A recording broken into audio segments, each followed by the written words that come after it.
guys, welcome back to the channel for another video. Today I wanted to talk about the shame associated with binging and purging because I've seen that pop up a lot in the comments section and I see it over on Tumblr all the time. I want to get into that today. Before I do, I just wanted to mention very happily that we raised over $1,000 for the Butterfly Foundation for Eating Disorders in less than 48 hours. I think it was like 36 hours after the last video that I put up detailing my eating disorder story. I'll put the link to that video in the description box if you haven't checked that out. If you still want to donate, you certainly can. The link for the donation page is also in the description box. However much you can give, I would be so appreciative because we need some kind of attention on these disorders. We need to help the foundations that are there to support us as much as we can in terms of funding.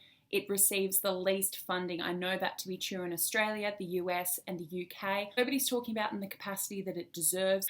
The very fact that 1/5 of eating disorder sufferers will die is an indictment of our absolutely lax attitude in a wider societal sense that is unacceptable, and if it's not going to come from everyone else, it's got to come from us. So I'm going to go and run these 21 kilometers.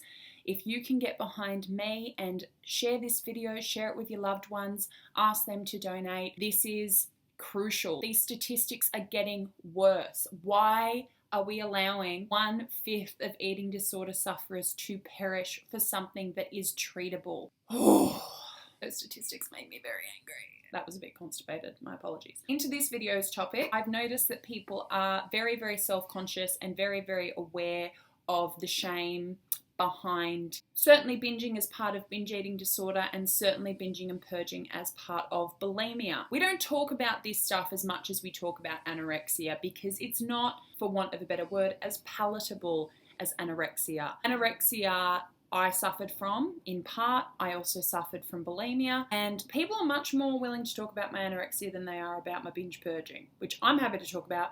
They're not so chuffed about it. I don't talk about it over mealtime. It's not why. I don't do it at dinner when people are trying to eat. But people are much more receptive to the anorexia narrative. And the problem with that is that we have this image in society that an eating disorder is the emaciated girl in treatment and is going to die because she is literally just skin and bone. That is certainly an aspect. I'm not denying that there are people who suffer in that capacity, but that actually only represents 4% of eating disorder sufferers overall. That is not an accurate representation of the experience of people in their varied senses who are suffering from eating disorders. It took me a long time to be as confident and as relaxed about what I have done previously with binging and purging as I am to this day. And that's because I don't want other people to be ashamed of it. I don't want you guys to be ashamed of it. It's nothing to be ashamed of. I know that with the binging, there was shame attached to it because it meant that I was out of control, that I couldn't control my food, that I couldn't continue my restriction for as long as I thought I had to. Like 2 weeks of not eating was enough. I wanted to not eat for the rest of my life, which seemed like an achievable goal at that point. Binging seemed like I was out of control. If there's one thing that is celebrated in society, it is people who've got their shit under control, whether it's their weight, their relationships, their career, their finances. The more in control, the more celebrated you are. I think we don't like to talk about bulimia, binging, purging, etc., binge eating disorder, because being out of control is frowned upon. There's also the attitude that binging and purging, or binging, is wasteful and it's seen as gross. Vomiting as an activity is pretty gross. There's not a lot of people when they have an illness, or by that I mean like they have a short-term physical illness, not many people come out of those illnesses going, you know what, it sucked, I did feel sick, but I did get to vomit. That was my favourite part. That was my favourite feature of not feeling well. Nobody enjoys vomiting. There are some people who do feel a sense of calm when they purge, when they have bulimia. I didn't. It was horrible and violent and it was painful, and I would have tears streaming down my face. My face would be bloated and red and all the broken blood vessels, and it was awful. But it was a compulsion. It could not be controlled. So because it's icky, because it's seen as wasteful, because people make that stupid argument, there are starving children in Africa and all these bulimic people eat their food and then throw it up, and you're uneducated, you're ignorant, you don't understand how mental illnesses work. This is in a sense an addiction, and it is a compulsion. This coping mechanism could be drug use, it could be alcohol abuse, it could be a variety of other things which are more generally accepted and spoken about. This just happens to be the coping skill that bulimics and people with binge eating disorder engage with.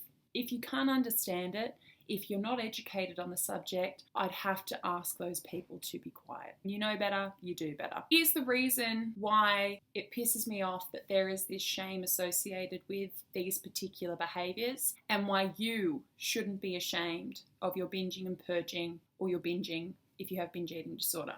Not that you shouldn't treat it, not that you shouldn't go and seek help, but why the shame which is keeping you in this spiral and is keeping you in this cycle is not something that you should be carrying around. And that is because you were not born using this coping mechanism. You were not born with this level of self-hatred or this lack of self-worth or this need to at least control your weight or what goes in or what comes out, or to numb your feelings or to disconnect yourself, like I spoke about in the last video. When you go and you buy all these foods or you go and get all these foods, it's like a walking coma. Is literally just a disconnection. You didn't teach yourself that method. You didn't teach yourself that mechanism of coping with pain, with coping with a sense of worthlessness. You didn't teach yourself not to value yourself. You didn't teach yourself that you were too fat, that you were too ugly, that you were too this, too that, and yet not pretty enough and not thin enough. Not enough, but too much at the same time leads to some very, very dangerous behavior. Society wants to shame us for it.